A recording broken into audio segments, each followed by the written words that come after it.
Good morning friends. आज हम लोग डिस्कस करेंगे boiling water reactor and CANDU reactor. Okay, तो ये दोनों रिएक्टर के बारे में हम लोग आज डिस्कस करेंगे। तो इससे पहले हम लोगों ने डिस्कस किया था वैसे pressurise water reactor PWR। Okay, तो हमारे पास यहाँ पे समझो कि करीबन 6 टाइप्स के अलग अलग रिएक्टर्स हैं। फर्स्ट प्रेशराइज वाटर रिएक्टर हम लोगों ने ऑलरेडी डिस्कस कर लिया। Second boiling water reactor and most important जो है वो है कांडो रिएक्टर। ओके, देन उसके बाद में हमारे पास है gas cooled reactor, liquid metal cooled reactor और फास्ट ब्रीडर रिएक्टर। ओके, तो इसमें से जो मोस्ट इम्पोर्टेंट जो है बराबर वो है pressurised, then boiling water, then CANDU reactor and fast breeder reactor. ये चार जो है वो हम लोग ये चार रिएक्टर हम लोग डिस्कस करेंगे वैसे पूरे सेशन में बराबर। तो सब अभी अभी हम लोग आज का जो हमारा सेशन है उसमें हम लोग डिस्कस करेंगे boiling water and CANDU reactor. Okay, तो बॉइलिंग वाटर का एक यहाँ पे एक फिगर हम यहाँ पे ड्रॉ किया हुआ है। ओके, तो समझो कि the schematic diagram of boiling water reactor. Okay, यहाँ पे दिया हुआ है। Okay, it is used. अभी समझो कि इसके बारे में बात करें हम लोग बेसिक थोड़ा सा, तो सबसे पहले तो it use enriched uranium, okay, around 2.5% uranium 235 as a fuel and water as a coolant, okay, moderator and reflector as well as working fluid for the Rankine cycle। okay, तो समझो कि वाटर का हम लोग यहाँ पे मॉडरेटर के तरीके से, रिफ्लेक्टर के तरीके से और समझो एज अ कूलेंट हम लोग यूज करेंगे। और दूसरा जो मेन कंपोनेंट है वो यूरेनियम, हम लोग यहाँ पे अराउंड 2.5% यूरेनियम 235 का यूज कर रहा है। ठीक है, ओके, तो समझो कि यहाँ पे स्कीमेटिक डायग्राम में तो power plant working on a BWR reactor यहाँ पे दिख रहा है। ओके, तो समझो अभी बात करें द कोर ऑफ BWR। अभी यहाँ पे हम लोग इसकी फिगर के बारे में थोड़ा डिस्कस करते हैं वैसे।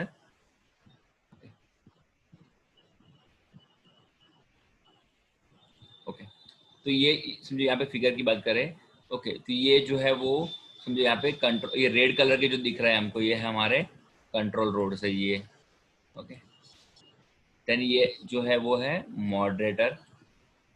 ओके, ये है फ्यूल एंड मॉडरेटर। ओके, तो ये है जो ये स्ट्रिप्स है उसके अंदर ये जो ग्रीन कलर की जो हमको लाइनिंग दिख रही है वो है हमारा फ्यूल और मॉडरेटर। ओके, देन समझो ये जो है जो रेड बॉर्डर जो हमारी यहाँ पे दी गई है बराबर, ये जो रेड वॉल जो दिख रही है यहाँ पे बराबर वो है हमारा रिएक्टर कोर। ठीक है, देन समझो यहाँ पे ये जो है वो स्टीम जनरेट हो रही है। ठीक है, ये है हमारी स्टीम। ओके, ये टरबाइन है, ये जनरेटर है और ये कंडेंसर है। ठीक है, देन कंडेंसर के अंदर से वाटर सर्कुलेट होता रहता है, यानी ये पूरी की पूरी सिस्टम में वाटर सर्कुलेट होता रहता है। ठीक है, और वाटर की स्टीम बनती है और स्टीम को हम लोग टरबाइन वर्क में यूज करते हैं और देन जनरेट स्टीम। ठीक है, तो ये पूरी फिगर है हमारी। ठीक है, okay, the core of BWR consist of about 800 fuel assemblies and each fuel assembly contains 8 by 8 or 9 by 9 square array। Okay, और 64 और 81 फ्यूल रोड्स। ओके, ये जो है उसके अंदर समझो कि ये जो समझो कि अराउंड ये पूरी की पूरी असेंबली है वैसे। ओके, उसके अंदर समझो कि अराउंड 64 और 81 फ्यूल रोड्स होते हैं अंदर। ठीक है, the fuel rod consist of enrich uranium oxide pellets. तो समझो कि यहाँ पे ऐसे ऐसी हमारी एक ये रोड है फ्यूल रोड। ठीक है, तो उसके अंदर समझो कि यहाँ पे पैलेट्स होते हैं यहाँ पे यूरेनियम के। ठीक है, ये ऐसे पैलेट्स होते हैं यूरेनियम के। ठीक है, और ऐसे अराउंड 64 और 81 समझो अगर 8 बाई 8 हम लोग यूज कर रहे हैं तो 8 जा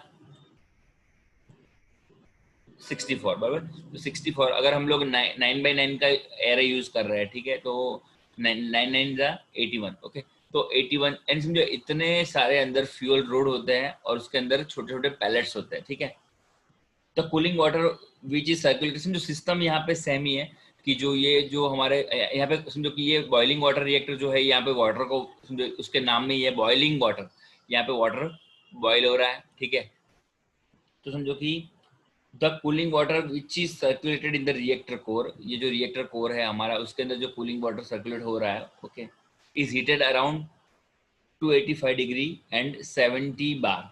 ओके, तो समझो कि अराउंड 280 डिग्री पे ये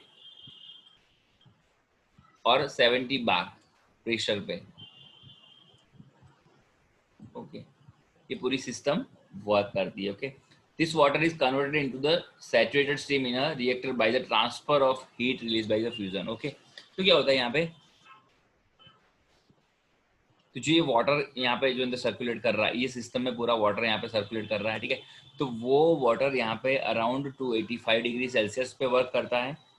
ओके, 285 डिग्री सेल्सियस पे समझो कि हीट होता है और 70 बार प्रेशर यहाँ पे जनरेट होता है, ठीक है। और जो समझो कि यहाँ पे जो वाटर है वो समझो the water is converted into saturated steam. Okay, यहाँ पे जो वाटर है वो सैचुरेटेड स्टीम में कन्वर्ट होता है, और वो कहाँ से जनरेट होता है, ये जो समझो न्यूक्लियर फ्यूजन जो प्रोसेस है। ओके, तो जो ये फ्यूजन प्रोसेस से जो हीट निकलती है, ठीक है, तो समझो कि saturated steam in the reactor by the transfer of heat release by the fusion, there is no secondary circuit as PWR। Okay, pressurise water reactor की जैसे यहाँ पे दूसरी कोई सर्किट होती नहीं है, ठीक है। यहाँ पे एक ही सर्किट जो है वो पूरी डायरेक्टली जो वाटर हीट हुआ वो उसको हम लोग डायरेक्टली यहाँ पे टरबाइन में ले जाता है, ठीक है, ले जाते हैं, ठीक है। जो स्टीम में कन्वर्ट जो वाटर जो स्टीम में कन्वर्ट हुआ, ठीक है, उसको हम लोग डायरेक्टली यहाँ पे जनरेटर में ले जाते हैं, ठीक है। तो यहाँ पे कोई दूसरी सर्किट नहीं होती कि जहाँ पे हीट ट्रांसफर हो रही है और समझो कि वो हीट का हम लोग यूज कर रहे हैं, ठीक है। हम लोगों ने PWR में देखा था कि उसमें क्या होता कि जो प्राइमरी सर्किट और सेकेंडरी सर्किट दो सर्किट थी, ठीक है, और हीट एक्सचेंजर था।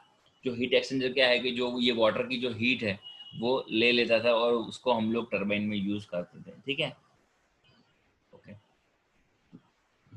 तो generated steam is sent directly to the steam turbine. यहाँ पे डायरेक्टली हम लोग स्टीम टरबाइन में यहाँ पे जनरेटेड स्टीम को भेजते हैं। यहाँ पे यहाँ से जो स्टीम प्रोड्यूस हुई उसको हम लोग डायरेक्टली यहाँ पे टरबाइन में भेजते हैं, ठीक है। The mechanical power developed by the turbine is converted into the electric energy. Okay, तो यहाँ पे जो टर्बाइन में क्या होता है, मैकेनिकल पावर, यहाँ पे जो टर्बाइन रोटेट होता है वो मैकेनिकल पावर जनरेट होता है, ठीक है। ये शाफ्ट रोटेट करता है और वो टर्बाइन जो है वो जनरेटर के शाफ्ट को रोटेट करता है, ठीक है। The exhaust of steam from the steam turbine is condenser in the condenser. Okay, तो जो नॉर्मल सर्किट जो हमारी थी, कंडेंसर जो था नॉर्मल, वो नॉर्मल कंडेंसर ही यहाँ पे यूज हो रहा है, ठीक है। कि जो एग्जिस्टिंग स्टीम है उसको हम लोग कंडेंस करके उसको फिर से पंपिंग प्रेशर से फिर से उसको बॉयलर में लिया जाएगा, ठीक है।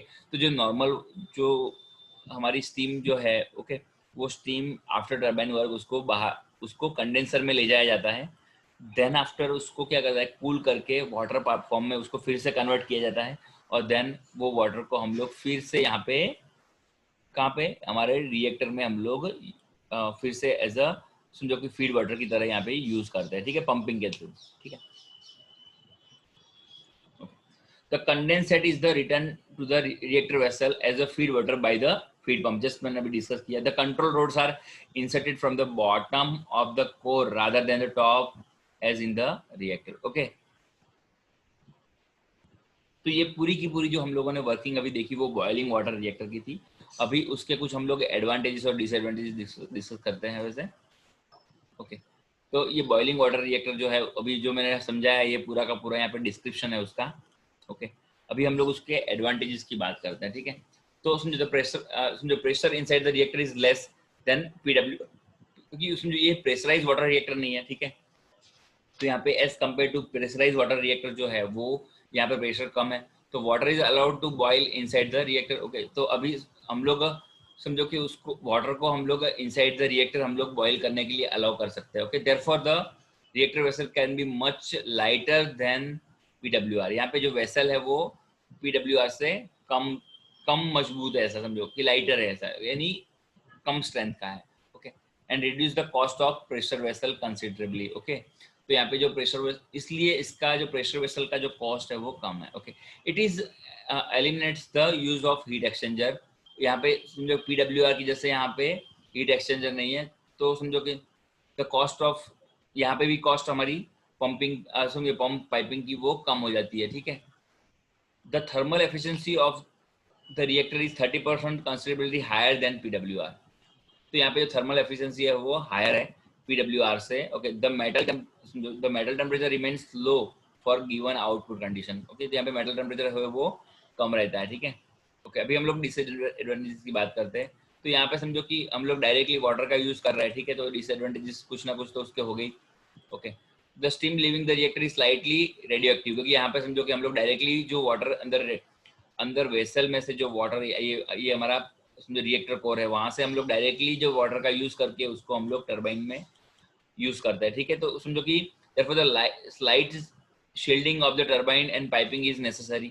ओके, तो स्लाइटली रेडियो एक्टिव होता है, तो उसके कारण हम लोगों को शील्डिंग करना पड़ता है टरबाइन एंड पाइपिंग को, क्योंकि अगर समझो कि वो लीक हो गया, समझो कि हमारा रेडियो एक्टिव जो मटेरियल्स है वो लीक होता है, तो उसके कारण समझो कि इट में इंजोरियस फॉर, समझो कि और हार्मफुल फॉर समझो normal life. Okay, it can meet the sudden changes in load the plant, it cannot meet। Okay, तो समझो कि अगर हम लोड का सडन चेंजेस हुआ तो वो हमें मैच नहीं कर पाएगा। ओके, तो size of vessel is comparatively large as compare to the PWR. Okay, it required enrich uranium fuel. अभी जस्ट मैंने डिस्कस किया कि 2.5% ऑफ यूरेनियम 235, यहाँ पे हम लोग यूरेनियम 235 एनरिच यूरेनियम का एज अ फ्यूल यूज करते हैं, तो वो एक डिसएडवांटेजेस है उसका, ठीक है। अभी हम लोग डिस्कस करेंगे इसके बाद में जो है वो है CANDU water reactor. CANDU means के Canadian deuterium uranium reactor. Okay,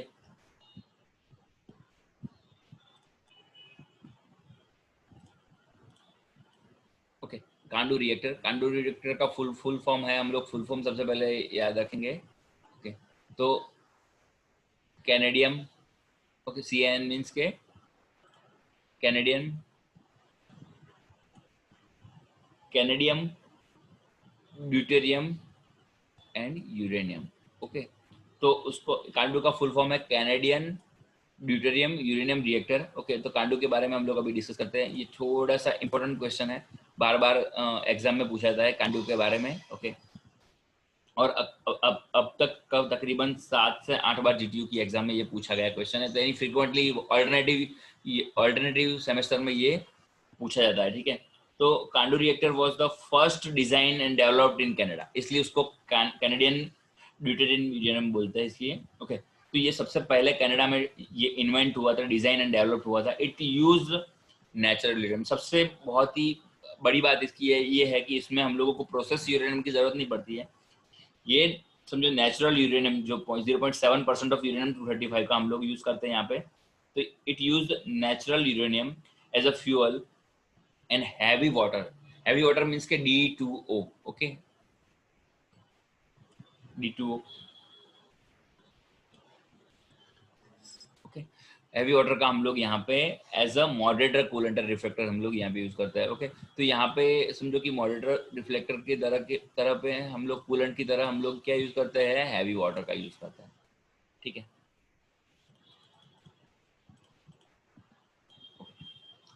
समझो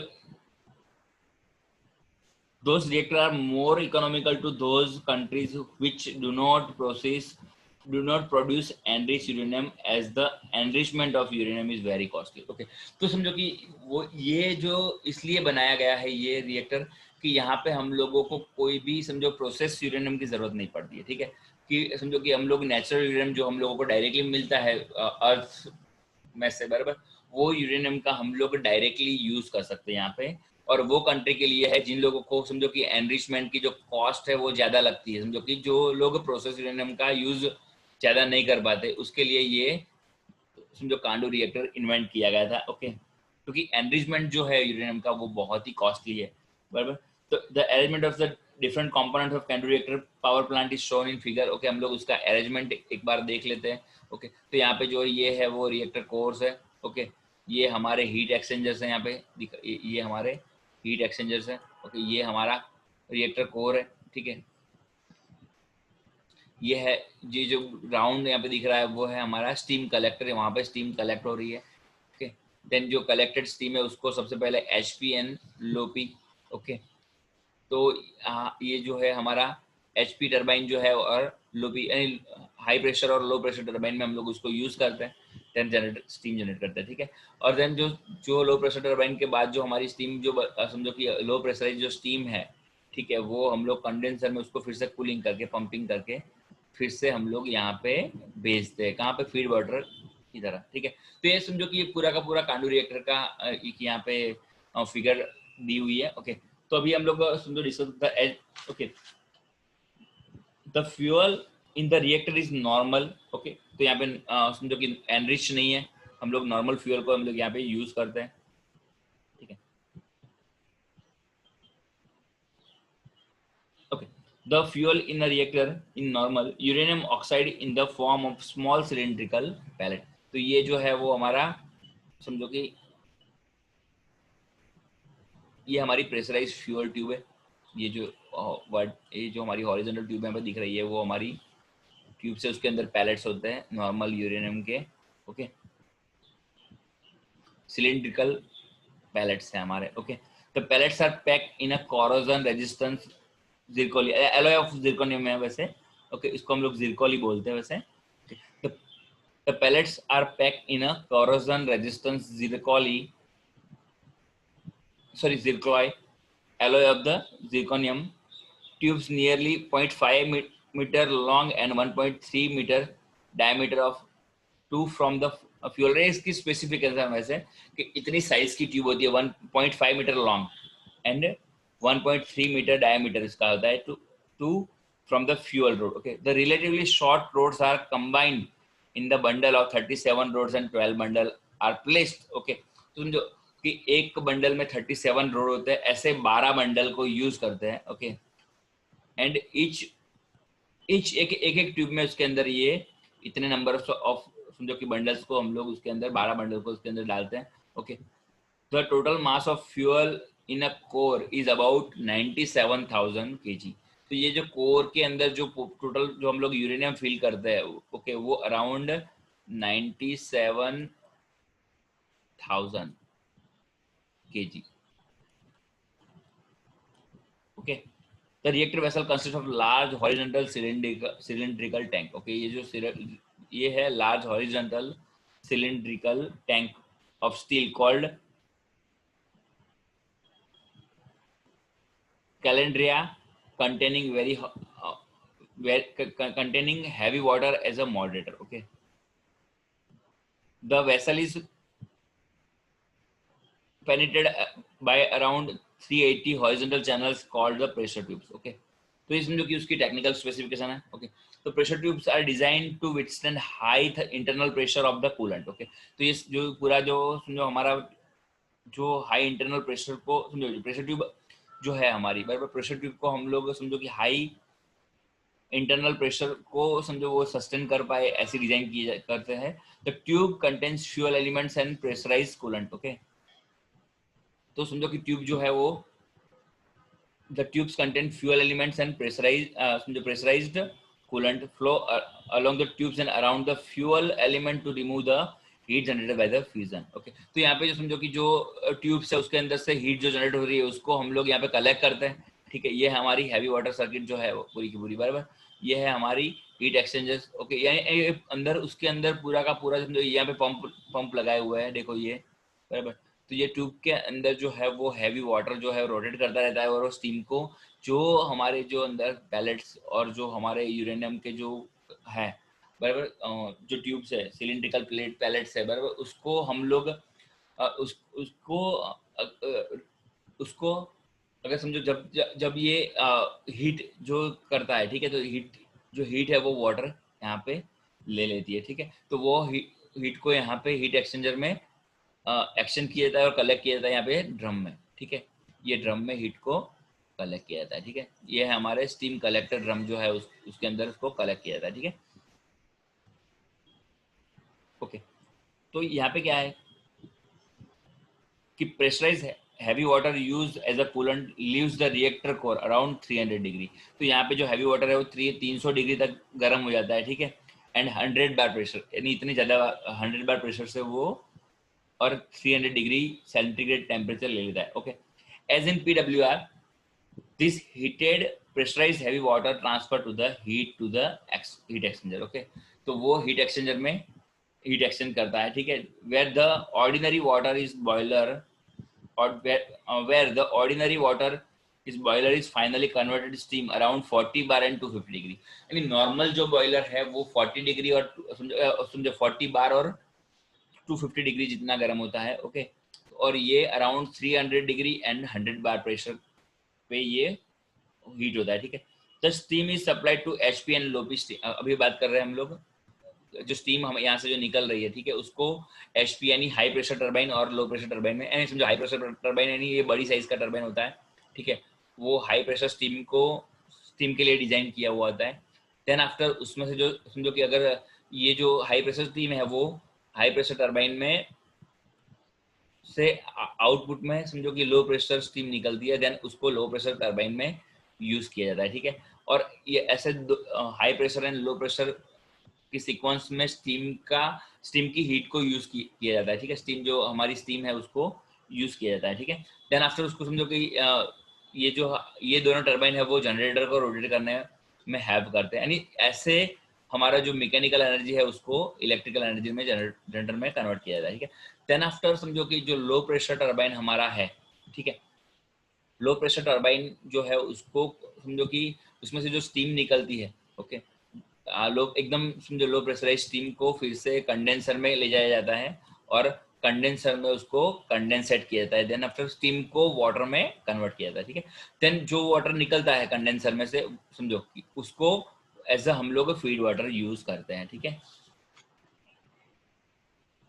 तो समझो कि ये पूरा का पूरा जो कंस्ट्रक्शन था और वर्किंग था वो कांडू वाटर रिएक्टर का था। ओके, अगेन कांडू का फुल फॉर्म बहुत बार पूछा जाता है, Canadian deuterium uranium reactor. Okay,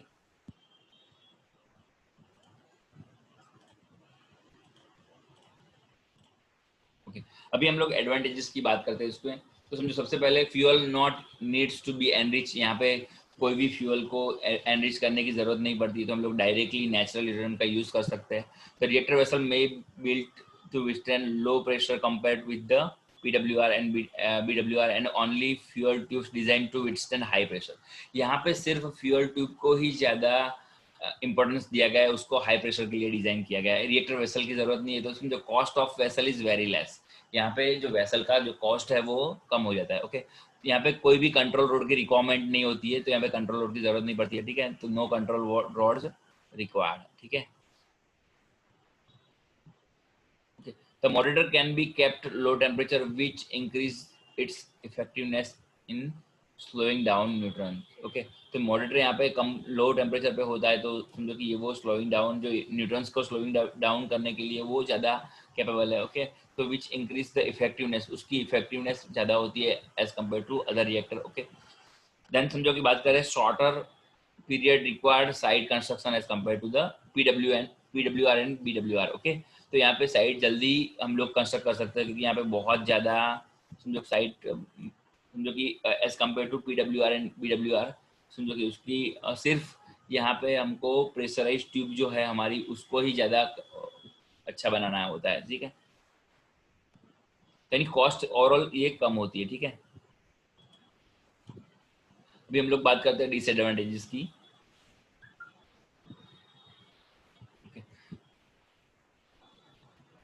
यहाँ पे जो D2O की बात करी मैंने, हैवी वाटर। ओके, तो cost of D2O heavy water is high, heavy water की कॉस्ट ज़्यादा होती है। लीकेज इज मेजर प्रॉब्लम, क्योंकि यहाँ पे हाई प्रेशर जो ट्यूब यूज होती है, ठीक है, तो उसमें लीकेजिंग का प्रॉब्लम रहता है। वेरी हाई स्टैंडर्ड, समझो standard design, manufacture, inspection and maintenance required.